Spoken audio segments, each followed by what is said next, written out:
Le sucre blanc est-il raffiné? En France, le sucre que nous consommons est issu de deux plantes.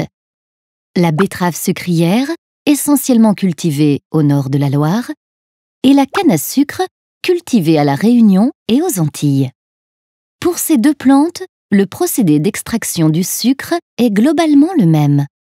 D'abord, elles sont apportées dans des usines appelées sucreries.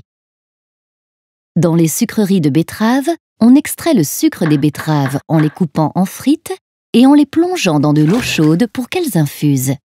Tandis que dans les sucreries de canne, on extrait le sucre des cannes en les broyant. Dans les sucreries de canne, comme dans les sucreries de betterave, le jus sucré ainsi obtenu est ensuite successivement filtré, concentré par évaporation, puis cristallisé. Le sucre cristallisé provenant des betteraves est naturellement blanc. En revanche, le sucre cristallisé provenant des cannes à sucre est naturellement roux en raison de pigments présents dans les cannes. On le connaît également sous le nom de cassonade.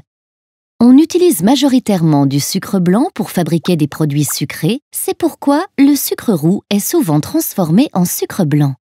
Pour cela, on l'achemine dans une raffinerie où il est refondu, débarrassé de ses colorants et recristallisé.